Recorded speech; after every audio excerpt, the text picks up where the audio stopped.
My name's Kaileigh. I'm 22 years old and I'm from Lunenburg County. I currently go to school at Acadia University. I'm doing a Bachelor's of Community Development with honors in co-op.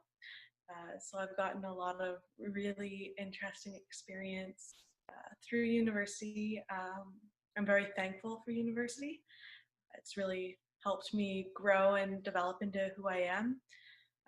I've met some really good, true friends at university, and I'm very thankful for first year to be able to meet people from all over the place and be able to actually have those connections with people that before university I never thought I may get a chance to have. Yeah, so for the summer, I'm a manager at a local recreation department, which is a really great opportunity to develop skills in management. I've worked there since I had the chance to be employed.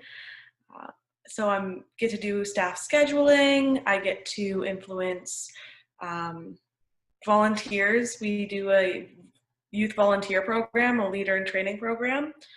And one of my key roles is to lead that and to help young youth develop their leadership skills and be impactful in that way. Yeah. Volunteering is a really powerful way to gain skills and work experience, but also to gain not just professional network ties, but personal network ties. I've met some really great people through volunteering that I'm still connected to. And those people I've remained connected to and will talk to me about professional employment opportunities, which is really great.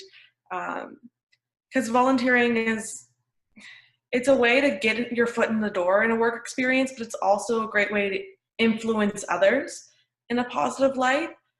And I think volunteering isn't always as appreciated as more than just work experience, because it's personal development, it's professional development.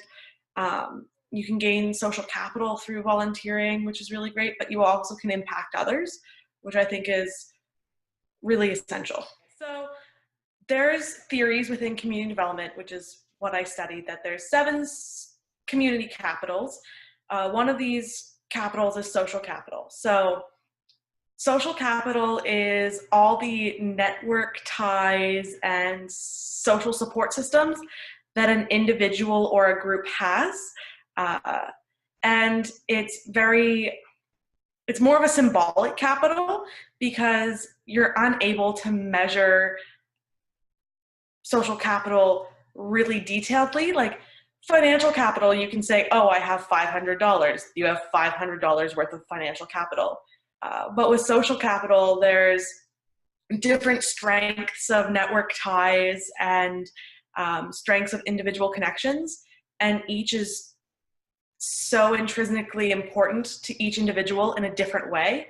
Like you and I could be connected to the same person, but in 2 different ways, and that would affect our social capital with that individual. So it's a pretty unique and nebulous theory that I just really appreciate studying. It's what my honors is on. So I think don't want to finish university. I'm hoping to get accepted into some potential graduate schools for health promotion or like a kinesiology program, but more focusing on the social side,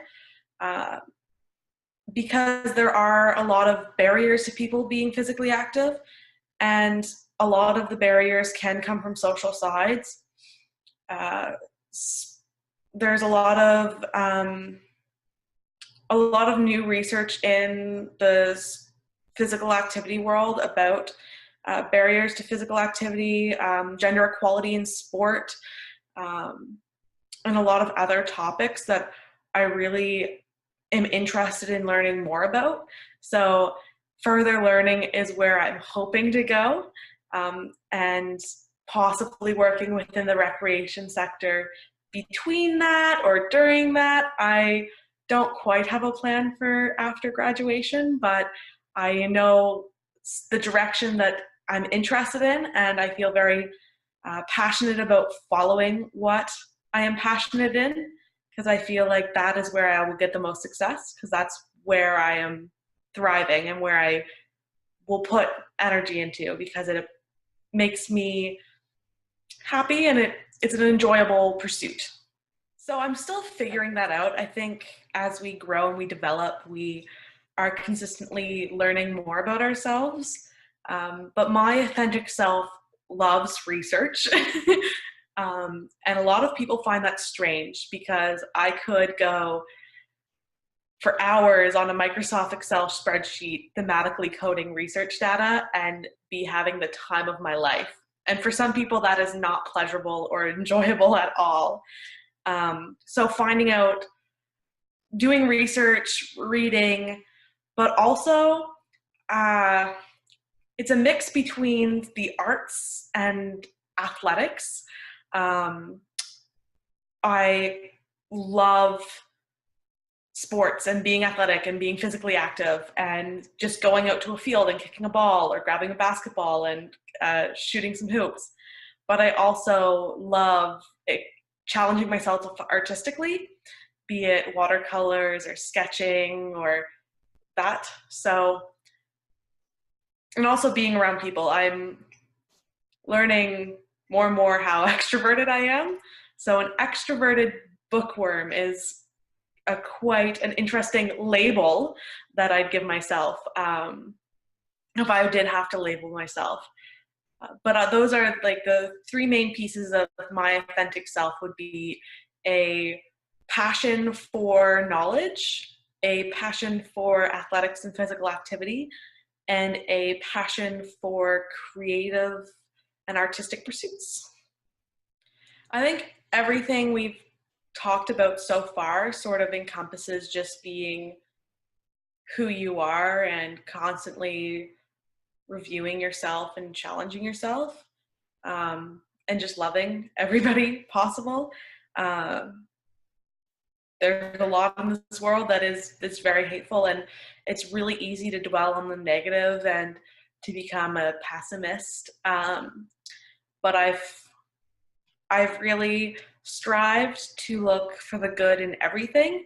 And sometimes it's challenging because, like I've previously mentioned, being bullied and receiving hate, it's really difficult to, at that point, say there's going to be a positive in this. And sometimes you don't see it until you're reflecting. So reflection is one of the key pieces that I think I've talked about. And I think that reflection is really important, and that it doesn't get done enough for me, at least.